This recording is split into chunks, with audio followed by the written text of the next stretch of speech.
ご視聴ありがとうございます。軽自動車ガレージです。今回は我が家のダイハツムーブ2台のエンジンルームを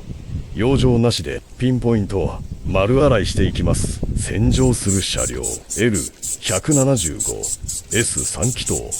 NA KF エンジン L152S 希少な4気筒ターボ JB デッドエンジン。実は洗う前から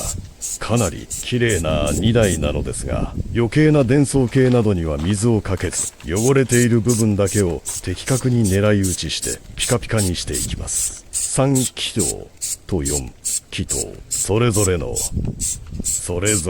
エンジンルームのレイアウトの違いや仕上げのコツも解説していますので、ぜひ最後まで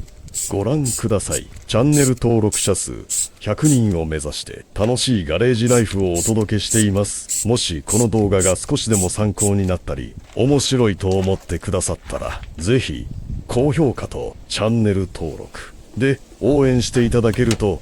励みになります。